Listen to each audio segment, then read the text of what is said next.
ஆடிய பாதம் அம்பலத்திலே நின்ற அண்ணாமலையாரை கைதொழுது. ராகவேந்திரர் தனது சீடர்களுடன் சாவனூர் என்ற பகுதியை வந்து அடைகின்றார். அந்த சாவனூர் என்ற பகுதி நீர்நிலை நிரம்பிய பூஞ்சோலைகள் நிறைந்த ரம்மியமான பகுதி. அங்கே மூலராமருக்கு பூஜை செய்துவிட்டு தனது சீடர்களுடன் உரையாடி கொண்டிருந்த போது தூரத்திலிருந்து வெளிப்பட்ட காவலாளி ஒருவன் அருகிலே வந்து ராகவேந்திரரையும் அவருடைய சீடர்களையும் பார்த்து, நீங்கள் எல்லாம் யார்? எங்கிருந்து இங்கே வந்தீர்கள்? இங்கே வருவதற்கு நவாபின் அனுமதி உங்களுக்கு இருக்கின்றதா என்று கேட்டுவிட்டு மேலும் ராகவேந்திரரை பார்த்து, நீங்கள் அமர்ந்திருக்கக்கூடிய இடம் எதுவென்று உங்களுக்கு தெரியுமா என்று கேட்டபோது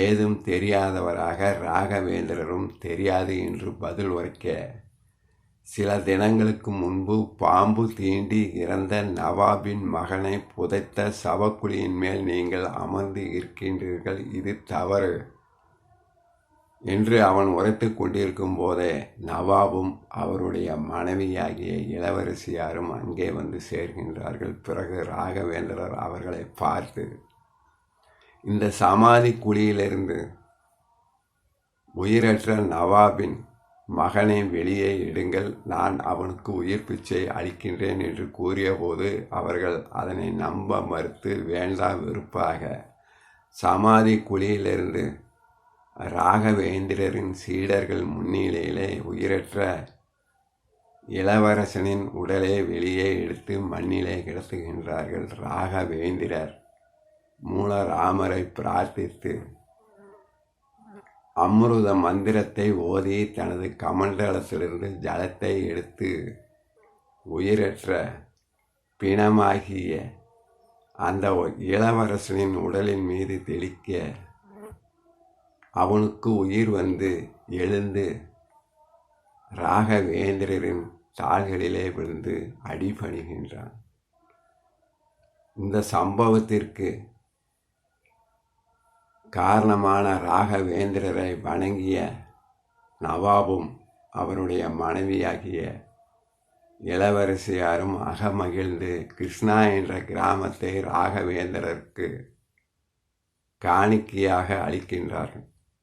பிறகு ராகவேந்திரர் அவர்களை ஆசீர்வாதம் செய்துவிட்டு பாலைவன பிரதேசம் வழியாக பண்டரிபுரத்துக்கு பயணமாகின்றார். அவ்வாறு பாலைவன பிரதேசம் வழியாக சென்றபோது சீடன் ஒருவனின் கர்ப்பிணி மனைவிக்கு பிரசவ வலி ஏற்பட்டு அந்த பாலைவனத்திலே கடும் வெயிலிலே துன்பமுறுவதை கண்ட நமது குருவாகிய ராகவேந்திரர் தனது தண்டத்தை எடுத்து அந்த பாலைவனத்தின் மணலிலே வட்டமிட அந்த வட்டத்திலிருந்து குளிர்ந்த நீர் ஆறாக பொங்குகின்றது. பிறகு தனது தலையிலே கட்டியிருந்த வஸ்திரம் என்று சொல்லக்கூடிய கசாயத்தை வானத்திலே தூக்கி எறிய அந்த கசாயமானது அந்த பெண்ணிற்கு குடையாக நிழலை கொடுக்கின்றது. பிறகு பல வகைகளை அந்த பெண்ணிற்கு கொடுத்து, உனக்கு சுகப்பிரசவம் நடக்கும், பிறகு என்னை வந்து அடைவாய் என்று அருள்வாக்கு கொடுத்துவிட்டு தனது சீடர்களுடன் அந்த பாலைவனத்தின் பிரதேசத்தின் வழியாக சென்று கொண்டிருந்த போது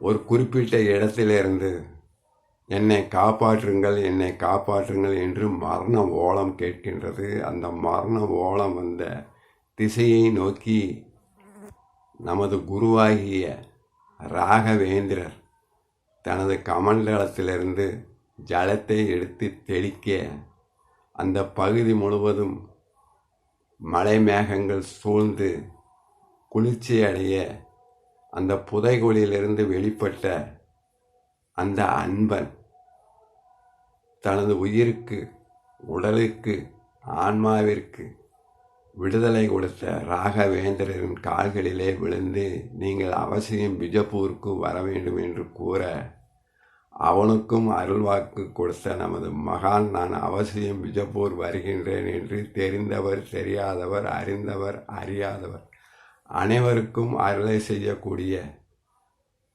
பல அற்புதங்களை நிகழ்த்திய நமது குருவாகிய ராகவேந்திரர் தனது பயணத்தை பண்டரிபுரத்தை நோக்கி தொடர்கின்றார்.